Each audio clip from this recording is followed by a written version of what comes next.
قیامت کے بارے میں جتنی نشانیاں تھیں نا حضور کو بتلا دی ہیں، اور ان علامات کو علماء نے تقسیم کیا ہے کہ علامات صغرا اور علامات کبرا، بعض چھوٹی نشانیاں ہیں اور بعض بڑی نشانیاں، اور چھوٹی نشانیاں جو ہے نا تقریباً وہ ساری کی ساری گزر گئی۔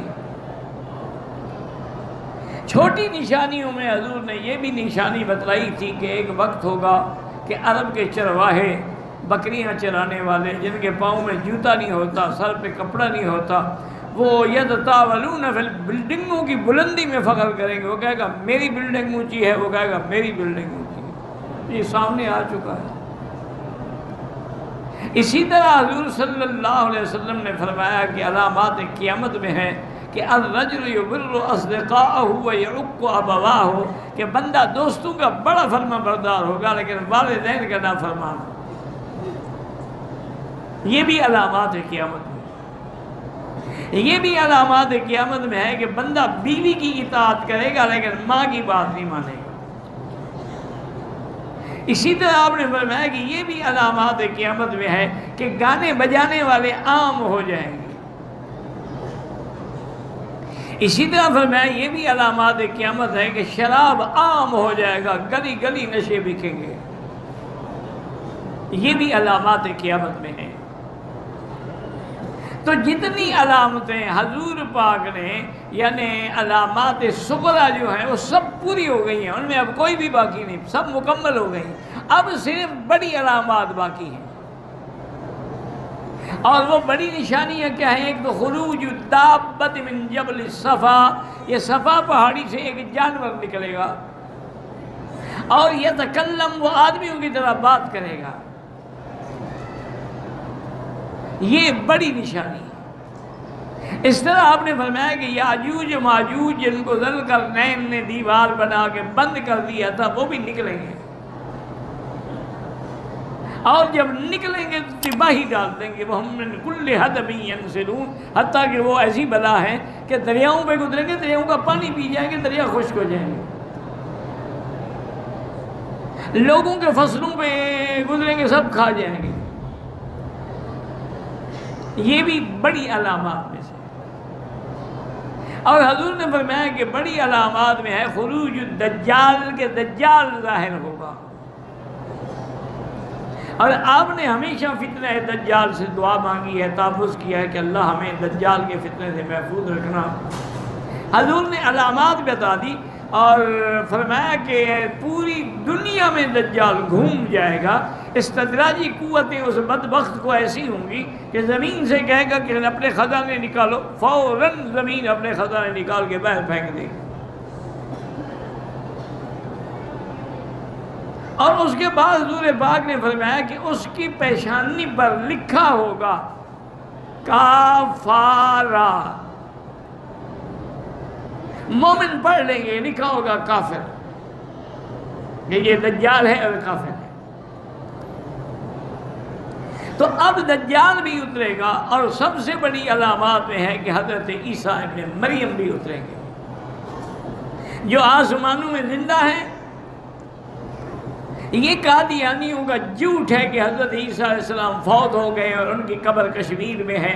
بھئی آج عیسائیوں کی دنیا پر حکومت ہے، وہ اگر حضرت کی قبر کشمیر میں ہوتی وہ نہ ڈھونڈ لیتے، ہم نے ڈھونڈ لی ہے، انہوں نے نہیں ڈھونڈی۔ یہ ان کا ہے، وجہ کیا ہے؟ وہ خود بننا چاہتا ہے نا مسیح موعود، تو اگر پہلا زندہ ہو تو وہ کیسے بنے؟ اس لیے وہ تو فوت ہو گئے۔ حالانکہ عیسیٰ علیہ السلام جو ہے آسمانوں پہ زندہ ہے، اور حضور سے ملاقات بھی ہوئی، لقاء بھی ہوا، اور آپ نے فرمایا کہ عیسیٰ علیہ السلام اتریں گے۔ لَيَنزِلَنَّ عیسیٰ ابن مریم علی منارۃ شرقیہ بیضاء دمشق، کہ دمشق کے علاقے میں ایک مسجد کے شرقی مینارے پہ اتریں گے، اور امام مہدی اس وقت مصلی پہ کھڑے ہوں گے۔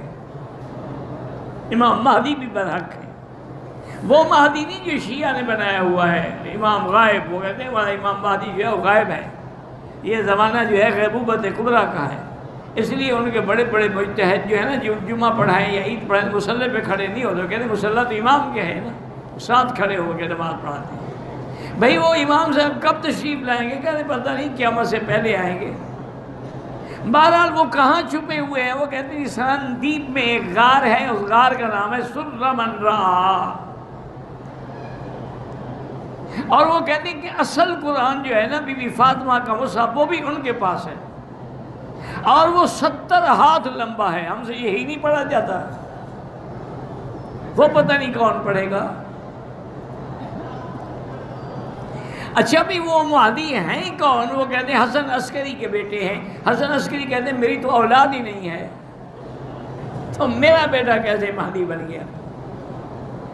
تو خیر بہرحال شیعہ کی تو ایک عادت ہے نا، ان کا تو ہر قصہ جو ہے نا وہ جھوٹ سے شروع ہوتا ہے، نہ اس کی بنیاد ہوتی ہے، نہ اس کی اصل ہوتی ہے، نہ دلیل ہوتی ہے، نہ بس یہی ہوتا ہے آواز آتی ہے، یہی ہوتا ہے راوی کہتا ہے، پتہ نہیں کون راوی ہے، دریائے راوی سے نکلا ہے، بیاس سے نکلا ہے، کوئی نام بھی ہے اس بدبخت کا۔ تو اب عیسیٰ ابن مریم اتریں گے اور حضور نے فرمایا کہ وہ کیا کریں گے، اور مہدی بھی آئے گا، اور مہدی آپ نے فرمایا کہ ما بین الحجر والرکن میں حجر اسود رکن یمانی کے درمیان کھڑے ہو کے اعلان کریں گے، فرمایا اس کا نام میرے نام پہ محمد ہوگا، اس کے باپ کا نام میرے باپ کے نام پہ عبداللہ ہوگا، اس کی ماں کا نام میری ماں کے نام پہ آمنہ ہوگا، اور وہ میرے ہی خاندان سے ہوگا۔ تو وہ جب مصلی پہ کھڑے ہوں گے اور عیسیٰ علیہ السلام اتریں گے، وہ ہٹنے لگے ہو رہے اللہ ویسے کھڑے رہو نماز پڑھاؤ، اور نماز کے بعد اعلان کریں گے کہ بھائی میں نے پہلی نماز اس لیے مہدی کے پیچھے پڑھی ہے تاکہ دنیا کو واضح ہو جائے کہ میں نبی یا رسول بن کے نہیں آیا، اب میں متبع ہوں محمد مصطفیٰ، اب میں آپ کا ایک امتی ہوں، اس لیے میں نے امتی کے پیچھے نماز پڑھی ہے، ورنہ جب نبی موجود ہو تو امتی کیسے امام بن سکتا ہے؟ اور آپ نے فرمایا کہ وہ کام کیا کریں گے کہ لَيُكْسِرَنَّ الصَّلِيبَ، صلیب کو توڑیں گے، مانا قوت ختم ہو جائے گی عیسائیوں کی، اور اس کے بعد فرمایا کہ لَيَقْتُلُنَّ الدَّجَّالَ، دجال کو بھی عیسیٰ ابن مریم قتل کریں گے۔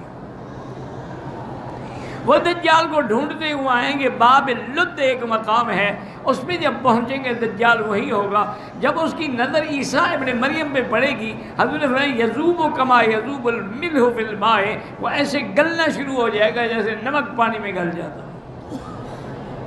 تو یہ سب سے بڑی علامات قیامت ہے، اور قرآن نے کہا ہے حضرت عیسیٰ کے بارے میں انہ لعلم للساعہ، وہ قیامت کی نشانی ہے اور سب سے بڑی نشانی ہے۔ تو قیامت برحق ہے، عذاب قبر برحق ہے، اور قبر میں سوال جواب برحق ہے، اب قبروں سے نکلنا جو ہے وہ بھی برحق۔ اچھا وہ نکلنے کا کیا ہوگا؟ 2 سور پھونکے جائیں گے، سور جو ہے وہ بھی حق ہے، یعنی ایک مثال نہیں، کوئی استعارہ نہیں، حقیقت ہے۔ آپ نے ہمیں قرن ینفخ، وہ اتنا بڑا سور ہوگا کہ جتنے اللہ کے بندے عالم فوت ہوا ہے ان سب کی ارواح اس کے سوراخوں میں ہوں گی، اور جب وہ پھونکے گا تو وہاں سے نکلیں گے اور اپنے اپنے جسد میں آئیں گے۔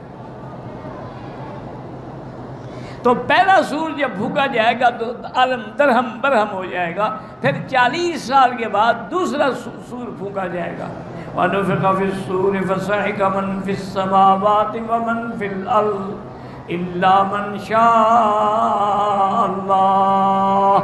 اللہ نے فرمایا جب سور پھونکا جائے گا تو سب کچھ ختم ہو جائے گا، مگر ہاں جن کو اللہ چاہے وہ زندہ رہیں گے، اس کے بعد بھی زندہ رہیں گے، جیسے جنت پہ فنا نہیں آئے گی، عرش پہ فنا نہیں آئے گی، اسی طرح جنت کے ہم جو حوریں ہیں علماء ان پہ فنا نہیں ہے، تو اللہ جس کو چاہیں گے وہ تو رہیں گے باقی۔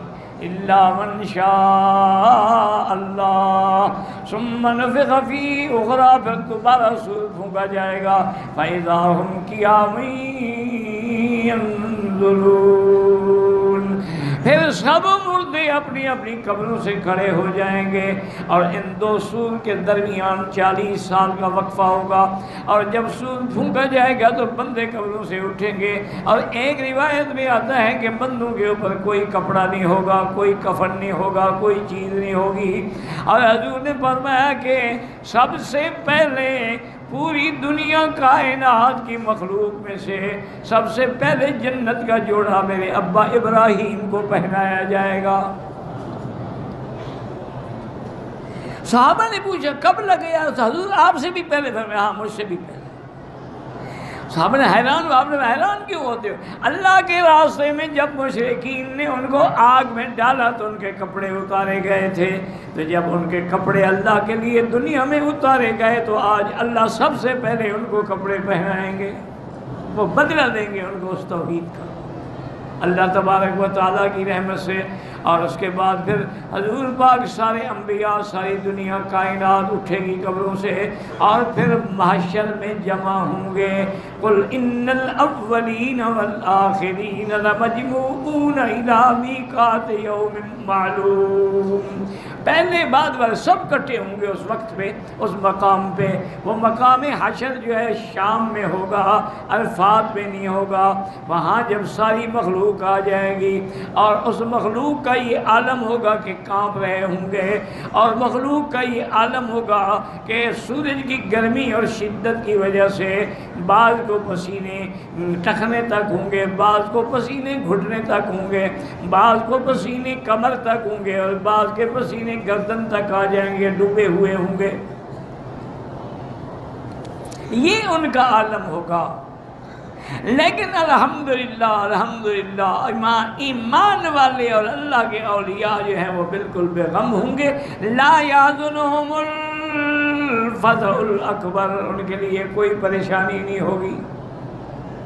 پھر ساری کائنات انبیاء کے دروازے پہ جائے گی، حضرت آدم سے شروع کریں گے، ہر نبی جواب دے دیں گے ہم شفاعت نہیں کر سکتے، نفسی نفسی خشیت علی نفسی۔ حضرت سارے جواب دینے کے بعد تمام کائنات بما انبیاء کے میرے مدنی محمد کے دروازے پہ آئیں گے صلی اللہ علیہ وسلم۔ اور جب آپ سے یہ شفاعت کبریٰ ہے جو سب کے لیے ہوگی، آپ سے جب درخواست کریں گے تو آپ فرمائیں گے انا لہا انا لہا، اس شفاعت کے لیے تو اللہ نے مجھے چن لیا ہے، یہ شفاعت میرا حق ہے۔ آپ فرماتے ہیں پھر میں اللہ کے عرش کے نیچے آ کے سجدے میں گر جاؤں گا، علمنی محامد لم یعرفنی الآن، اللہ مجھے اپنے حمد کے صیغے سکھلائیں گے جو اب میں نہیں جانتا۔ تو عالم الغیب بھی ایسا ہوتا ہے جو نہ جانتا ہو۔ ابھی تک تو یعنی علم محامد ہی ختم نہیں ہوا۔ فرماتے ہیں کہ میں سر سجدے میں ڈال کے حمد کروں گا، اللہ سے درخواست کروں گا، اللہ حکم دیں گے ارفع راسک سل تعطا، محمد مدنی سر اٹھا لو تمہاری درخواست قبول ہو گئی ہے۔ تو یہ شفاعت کبریٰ ہوگی، تو یہ شفاعت بھی برحق ہے، اور بعد میں اور بڑی شفاعتیں ہوں گی، لیکن اصل شفاعت کبریٰ جو ہے وہ حضور پاک فرمائیں گے۔ تو اسی لیے اپنے اعتقادات کو صحیح رکھو کہ قبر بھی حق ہے، عذاب قبر بھی حق ہے، ثواب قبر بھی حق ہے، قیامت کا اٹھنا بھی حق ہے، میدان محشر بھی حق ہے، اور میزان بھی حق ہے جس میں ہمارے اعمال تولے جائیں گے۔ فمن ثقلت موازینہ، جس کے تولے خیر کی بھاری ہو جائیں گی وہ کامیاب ہو جائیں گے، اور جن کی ہلکی ہوں گی وہ ہلاک ہو جائیں گے۔ اس لیے اللہ فرماتے ہیں کہ اب جب قیامت کا حکم وقت آ جائے گا، اب اگر کافر چاہیں کہ ہمارا کوئی معذرت کوئی درخواست قبول ہو، اب قبول نہیں ہوگی، کیوں؟ وہ وقت گزر گیا۔